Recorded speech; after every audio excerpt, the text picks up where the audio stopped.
Hello students, we were discussing the exercise, NCERT exercise of the chapter 12, aldehyde, ketone and carboxylic acid. So today we are going to continue the exercise and let's discuss the question number 17.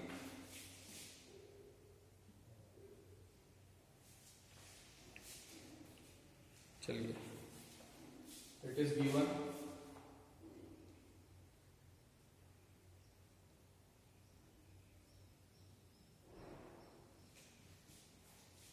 if the compound reacted with KMnO4, KOH and heat, KMnO4 क्या कराएगा? KMnO4 कराएगा oxidation carboxylic में, और KOH ये alcohol है, alcohol base है, तो उसकी वजह से उसका एक सॉल्ट बनेगा पोटेशियम बेंजोएट. ठीक है, चलिए सेकेंड क्वेश्चन.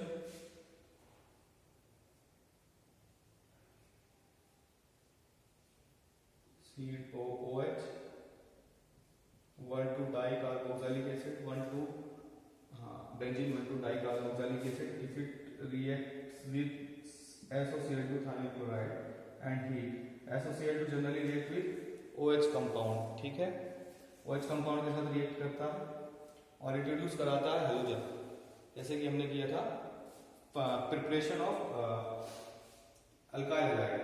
ठीक है, तो इसको OH कंपाउंड यहाँ मिलेगा, OH ग्रुप यहाँ मिलेगा कार्बन के साथ, तो ये बनाएगा एक आपका COHCl बनाएगा. ठीक है, COCl, यहाँ पर भी CO and Cl, SO2 and Cl will be escaped. चलिए थर्ड वन C6H5CHO aldehyde. ये है आपका सेमी कार्बाजाइड. ठीक है, कैसे आता है? NH2 NHCO NH2, this is called semi carbazide. तो क्या होगा? अल्डिहाइड का O, ये एलिमिनेशन इस तरीके से होता है, कंडेंसेशन बोल सकते हो. तो क्या बनेगा? C6H5COO NHN, और ये डबल बॉन्ड से अटैच होगा.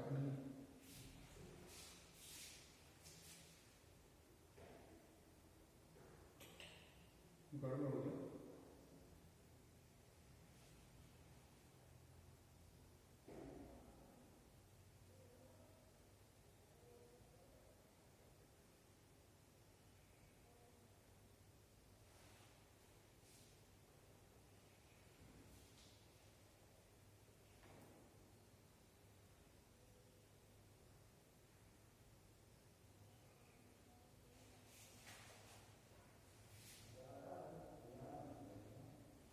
H है, ये H है. ठीक है, NHCO NH2, तो बेंजीन सेमी कार्बाजोन होता है. ठीक है, चलिए नेक्स्ट वन जो हमारा है फोर्थ. थर्ड तक हमने कर ली, तो इन दोनों से ये कैसे बनेगा? एक बेंजीन लो और साथ में आप इसका COCl, एक ही वाला बेंजीन लो, तब जाकर के आपका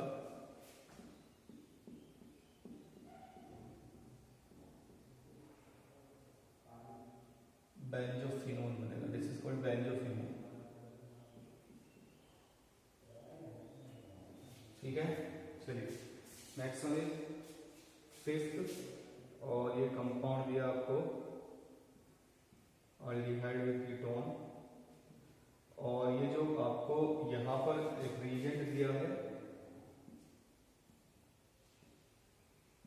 NH3 का thrice positive. This is formed by ammonolysis of silver nitrate, ठीक है। Ammoniacal silver nitrate is called Tollens reagent, ठीक है, इज कॉल्ड टॉलरेंस रिएजेंट। और ये ऑक्सीडेशन कराता है, और जब ये ऑक्सीडेशन कराएगा तो ये अल्डिहाइड का ऑक्सीडेशन कराता है। टॉलरेंस रिएजेंट अल्डिहाइड के अल्डिहाइड से रिएक्शन करता है और ये बदलेगा आपका, ऑक्सीडेशन करा देगा अल्डिहाइड, ठीक है। क्योंकि क्या करता है, अल्डिहाइड टॉलरेंट रिएजेंट को रिड्यूस करता है, खुद को ऑक्सीडाइज कर लेगा। चलिए नेक्स्ट देखते हैं क्वेश्चन। नेक्स्ट क्वेश्चन कौन सा है हमारा, NaCl और HCl, 6th क्वेश्चन है।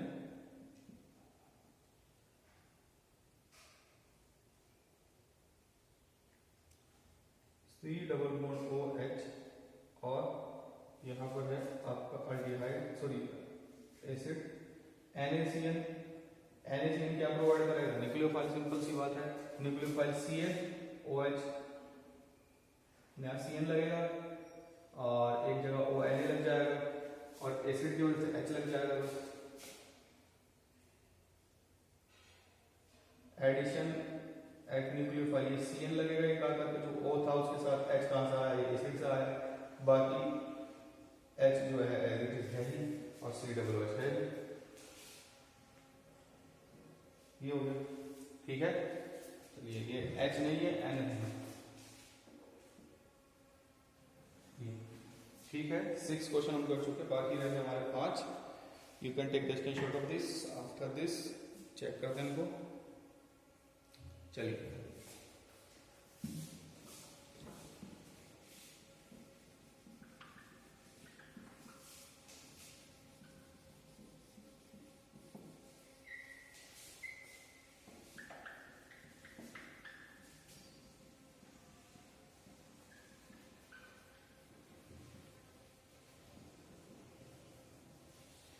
7th क्वेश्चन चेक करते हैं। ये क्या हमारा आपका इसने 7th क्वेश्चन को तो ऑलरेडी ऐड दिए हैं और बेच दिया है और हीट की होगी, तो ये क्या होगा, ये हमारा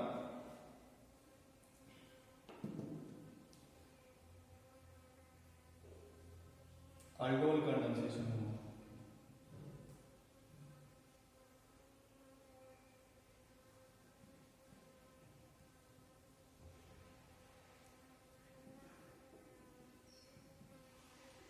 अल्फा हाइड्रोजन कहाँ है, यहाँ अल्फा हाइड्रोजन कहाँ,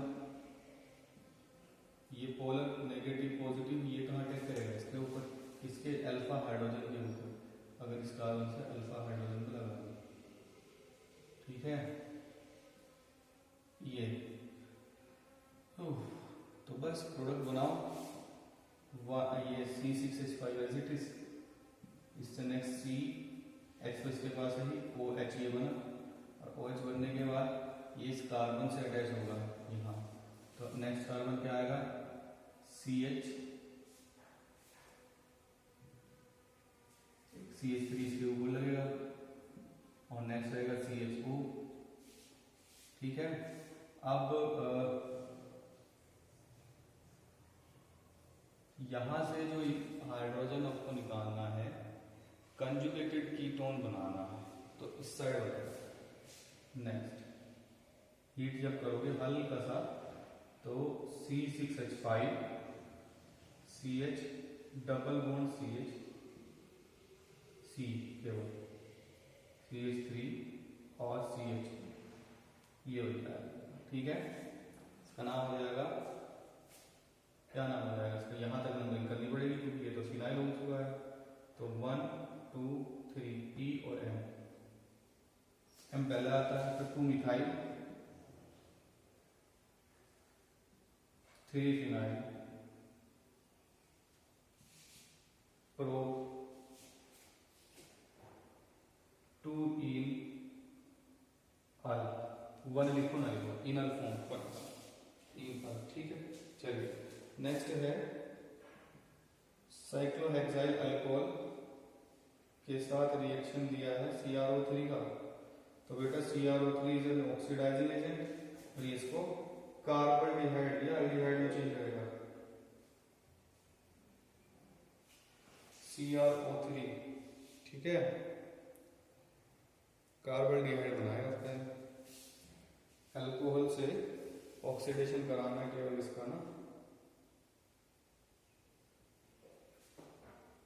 या इसको ऐसे रख देता हूँ, यहाँ 2 डिग्री था तो ये कीटोन बदल गया, साइक्लोहेक्सेनोन। ठीक है, चलिए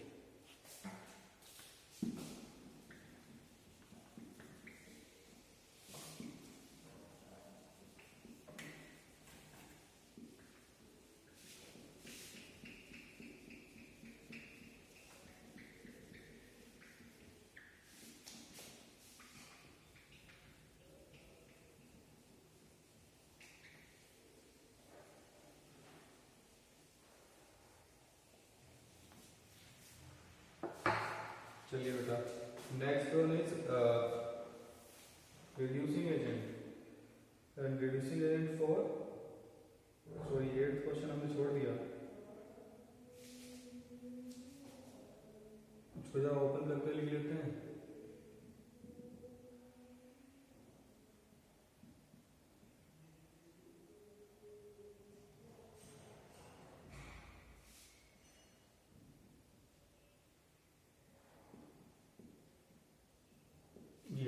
ठीक है, तो इसको एसिड कैटलाइज्ड है, NaBH4 है, रिड्यूसिंग भी है। अब जरा चेक करते हैं कि ये क्या है। देखो एक तो कीटोन है इसके अंदर, और फिर यहाँ पर ये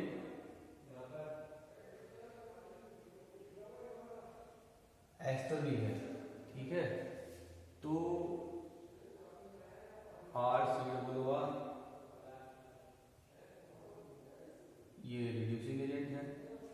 हाइड्रोलाइसिस कराएंगे इसका पहले कि रिडक्शन कराएंगे।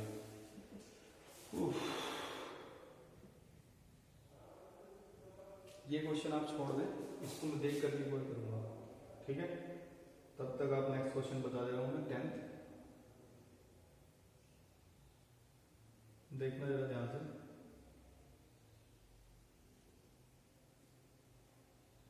डबल बॉन्ड CH2 दिया है। ठीक है, तो इसका आप ऑक्सीडेशन कराओ, इसका ऑक्सीडेशन कराओ। और इसका ऑक्सीडेशन कैसे कराओगे?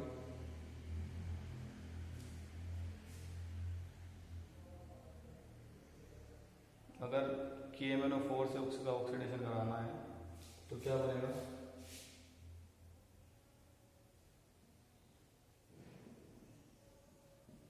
बेंजीन तो नहीं है ये। ठीक है, और इसके बाद एल्डिहाइड तक इसको लेके जाना है तो रिड्यूस करना पड़ेगा। और रिड्यूस कराने के लिए आप इसको PCC करा लें।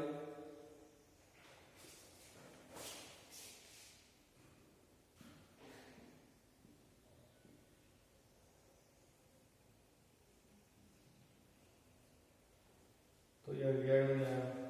ठीक है, चलिए लास्ट वन क्वेश्चन जो 11th है, क्या बोल रहा है कि ओजोनोलाइसिस कराया एक चीज का हमने, और जिंक के प्रेजेंस में हाइड्रोलाइसिस कराया, 2 चीजें कराई, तब जाकर के हमें साइक्लोहेक्सेनोन मिला।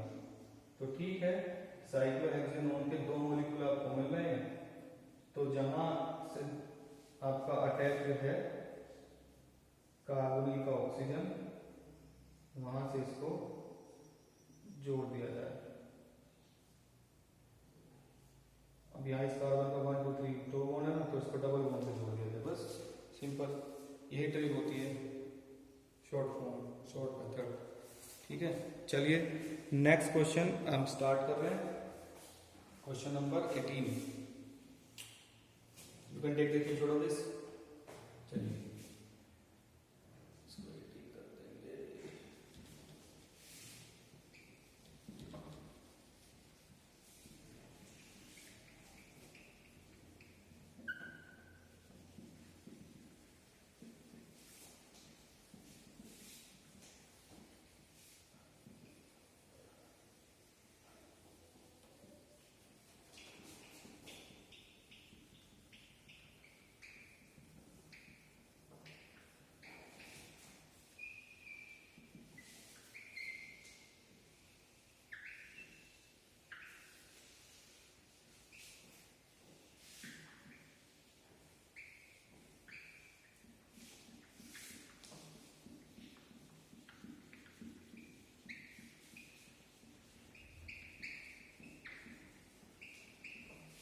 चलिए क्वेश्चन नंबर 18, इसमें रीजन बताना है, एक्सप्लेन करना है।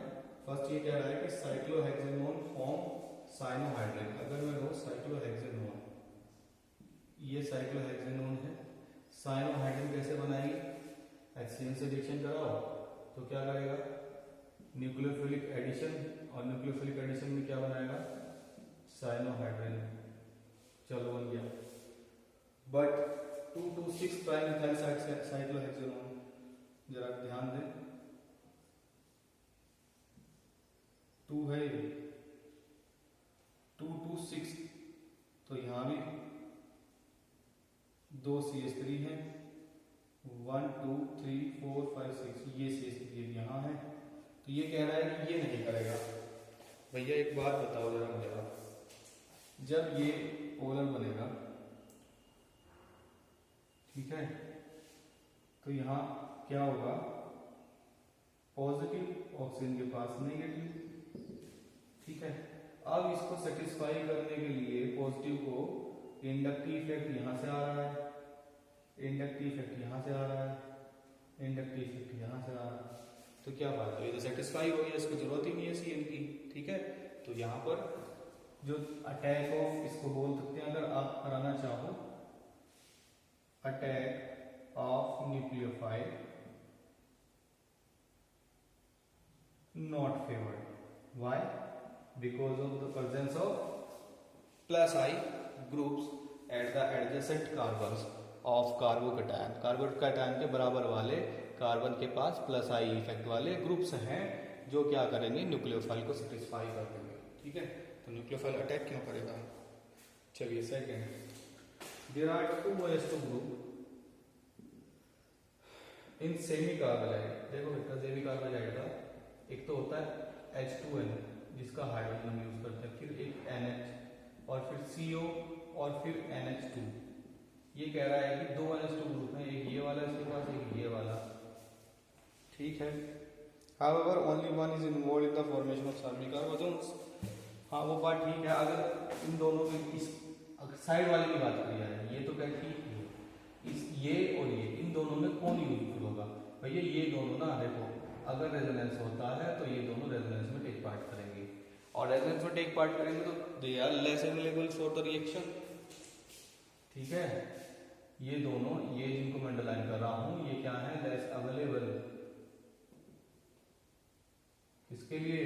फॉर रिएक्शन, रिएक्शन के लिए कम अवेलेबल है, ठीक है। इसलिए क्या होगा? ये रिएक्शन नहीं करेगा।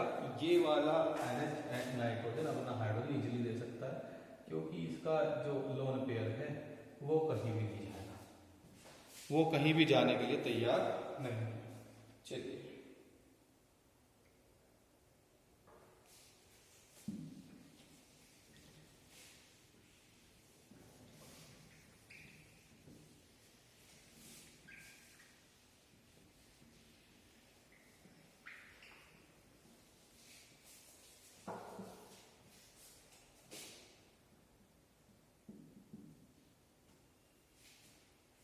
during the preparation of esters from a carboxylic acid and an alcohol in the presence of an acid catalyst, the water or ester should be removed as soon as it is formed।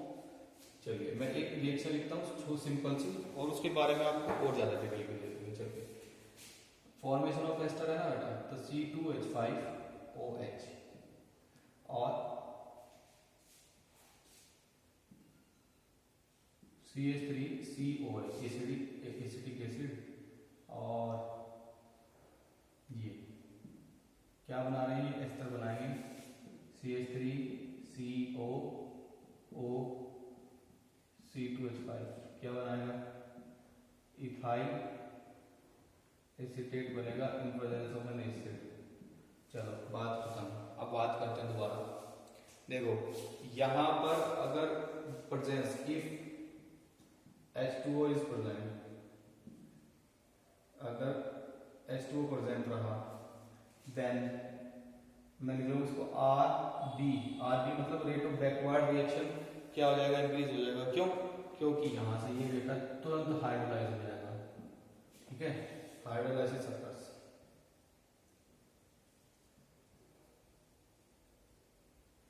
ठीक है, hydrolysis occurs. Water तो present इसमें होगा नहीं क्योंकि plus H2O इसमें condensate होकर के निकल रहा है। अब इन दोनों में से या तो आप इसको यहाँ से निकाल लो ताकि वाटर इसके साथ रिएक्शन न कर पाए, या वाटर को निकाल लो ताकि वाटर इसके साथ रिएक्शन न कर पाए और ताकि ये हाइड्रोलाइज ना हो पाए, और हाइड्रोलाइज होने के बाद वापस से ये रिएक्टेंट का मॉलिक्यूल ना बना दे। अगर रिएक्टेंट का मॉलिक्यूल वापस से बना दे तो फिर हमको इनकी यील्ड कम मिलेगी और कंप्लीटली नहीं मिलेगी, रिवर्सिबल रिएक्शन चलती रहेगी और फिर क्या होगा, प्रोडक्ट हमारा 100% नहीं बन पाएगा। चलिए ठीक है, चलिए क्वेश्चन नंबर 20 में करा देता हूँ 19 से पहले। ये कह रहा है although phenoxide ion has more number of resonating structure. अगर मैं फिनोक्साइड आयन में लिख रहा हूँ यहाँ पर, ये हमारा O नेगेटिव फिनोक्साइड आयन, ठीक है। स्ट्रक्चर जान कार्बोक्सिलेट आयन चेक करें, CH3 CO O नेगेटिव, एक कार्बोक्सिलेट आयन, ठीक है। इसकी ज्यादा रेजोनेटिंग स्ट्रक्चर फिर इसकी है, लेकिन वो कह रहा है कि एसिड वो ज्यादा अच्छा है। क्यों भाई, स्टेबल ये होगा कि वे होगा, वही चेक करेंगे। रेजोनेंस अगर कराओगे ना आप तो इसकी कितनी स्ट्रक्चर मिल सकती है, देख लें, देख लो जी।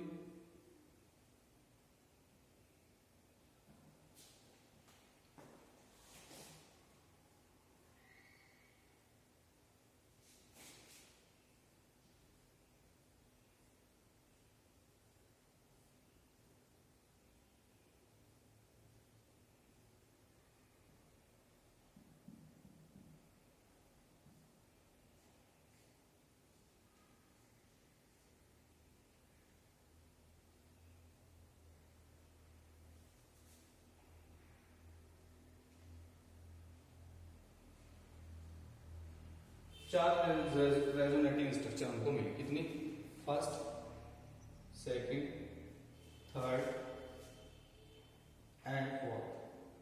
इन और यहाँ पर रेजोनेटिंग स्ट्रक्चर में देखूं तो एक ही मिलेगी या दो मिल जाएंगे वापस से उसी को उस प्रोडक्ट बनाने के लिए।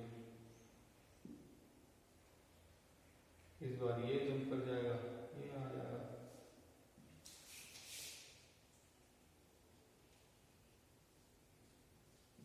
ठीक है। अब बात करते हैं कि ऐसा होता क्यों है कि ये ज्यादा अच्छा एसिड है। भैया देखो एक बात, यहाँ आपका ऑक्सीजन था, ऑक्सीजन के पास नेगेटिव था, सही। यहाँ कार्बन के पास नेगेटिव है, यहाँ कार्बन के पास नेगेटिव है, मीन्स जो आपका चार्ज स्टेबलाइजेशन है, ठीक है, लेस इलेक्ट्रोनेगेटिव एटम के पास आपका नेगेटिव चार्ज यहाँ पर रुक रहा है, means they will contribute, they will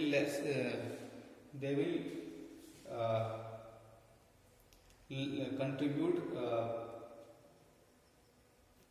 in minimum amount, मतलब कि कम कंट्रीब्यूट करेगा, ठीक है। और वो क्या करेगा, वहां पर जो नेगेटिव चार्ज है वो ऑलरेडी ऑक्सीजन के पास है, that is in electronegative atom, और यहाँ कम इलेक्ट्रोनेगेटिव एटम के पास है। तो ये जो सेकंड और थर्ड इसका जो स्ट्रक्चर है, ये रेजोनेंस हाइब्रिड में कम कंट्रीब्यूट करता है, ठीक है, या फिर आप स्टेबलाइजेशन में कम कंट्रीब्यूट करता है, ठीक है। जबकि जो आपका कार्बोक्सिलेट आयन का जो रेजोनेटिंग स्ट्रक्चर है वो पूरे तरीके से बढ़िया तरीके से कंट्रीब्यूट करेगा। चलिए, तो ये था हमारा क्वेश्चन नंबर 20। 19 स्टार्ट करते हैं, थोड़ा सा ठीक क्वेश्चन है तो बना लेते हैं।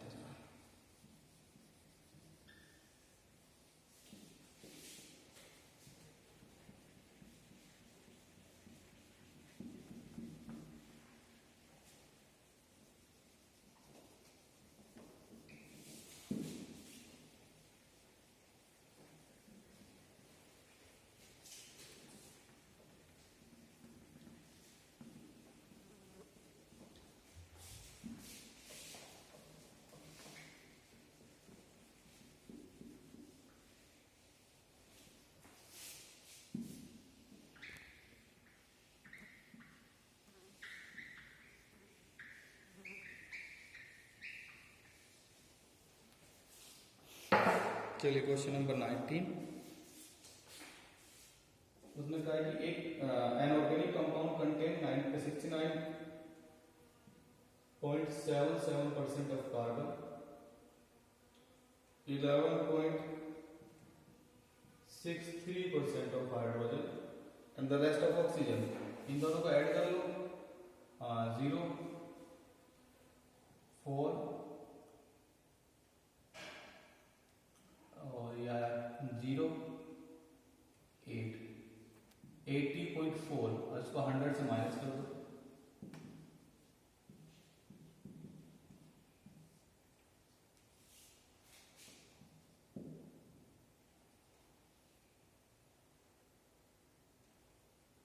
तो 19.6% ऑफ ऑक्सीजन यहाँ पर प्रेजेंट हुआ, ऑक्सीजन होगा ना, रेस्ट ऑफ ऑक्सीजन, ठीक है।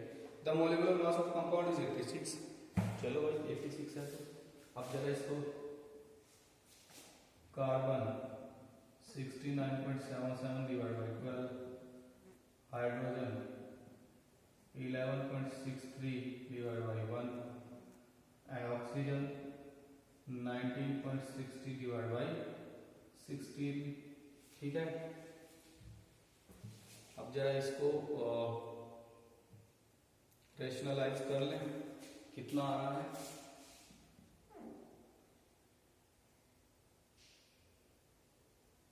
6 पॉइंट समथिंग आएगा, ठीक है। इसको कर लेना, यहाँ 11.63 ही रहेगा और इसको 1 पॉइंट समथिंग आएगा, तो इसको मैं नियरली लिख लेता हूँ बेटा। देखो इसको मैं लिखता हूँ 6, इसको लिखूंगा 12 और इसको लिखूंगा 1, ठीक है। तो अगर मैं कहूँ कि एक फॉर्मूला है C6H12O, तो इसका जरा मोलिकुलर मास चेक करें, तो 6 × 12 प्लस 12 × 1 प्लस 1 × 16, टोटल 72 प्लस 12 और प्लस 16 कितना हुआ, ये आपका ओ तो ज़्यादा आ रहा है, 86 आना चाहिए था ना,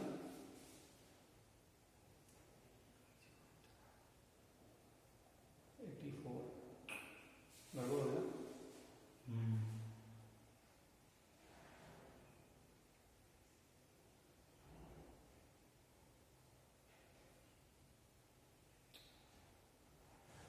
उफ, 69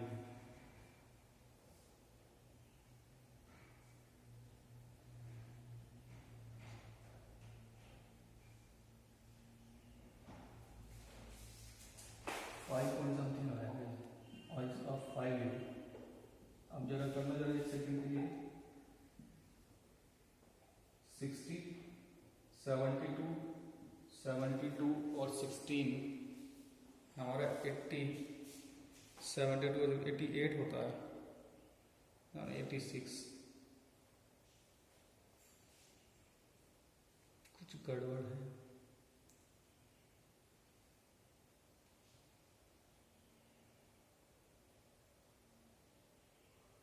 हम्म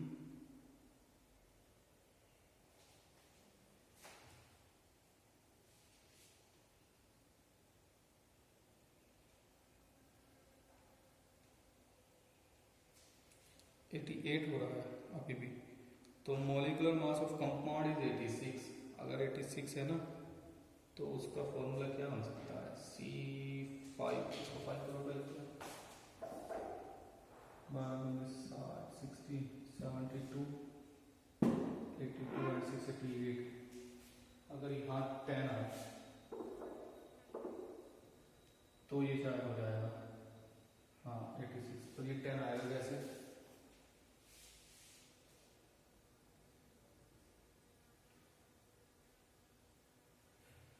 चलिए देखते हैं। अगर ये फॉर्मूला बन जाए हमारा, सपोज यहाँ से कर लो, ये कैलकुलेशन में आपको एक बार और बता दूंगा, ठीक है। तो वो कह रहा है कि does not reduce Tollens reagent, मतलब एल्डिहाइड नहीं है, एल्डिहाइड नहीं है।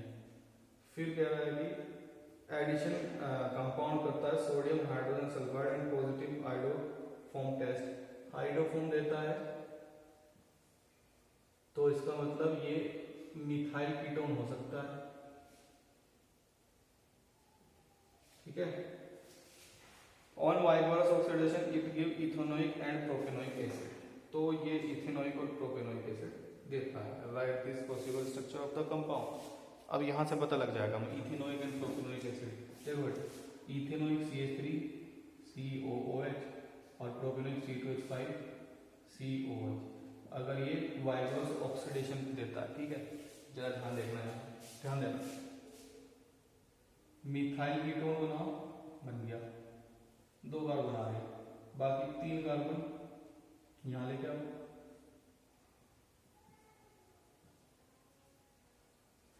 ये कंपाउंड हो सकता है, देखो एल्डिहाइड नहीं है, टॉलरेंस एजेंट को रिड्यूस नहीं कर रहा है। आयोडोफॉर्म टेस्ट दे सकते हैं, मिथाइल कीटोन हमारे पास है। अगर मैं इसका ऑक्सीडेशन कराऊं तो यहाँ से होगा इसका ऑक्सीडेशन बेटा, तो एक तो प्रोपेनोइक एसिड बन जाएगा, एक इथेनोइक, बिल्कुल सही है। अब इसके अकॉर्डिंग फॉर्मूला एक बार चेक कर लेते हैं। 1 2 3 4 5 C5H6 एंड 10 H10 है, ऑक्सीजन 1 है। तो ये फॉर्मूला हमारा सही है। ये कैलकुलेशन आप देख रहे हैं एक बार कैसे होगा, आप खुद देख सकते हो, ठीक है। तो ये था हमारा एक्सरसाइज कंप्लीट, खत्म हो चुका है। नेक्स्ट वीडियो में हम स्टार्ट करेंगे chapter number next that is 13 amine and it's derivatives.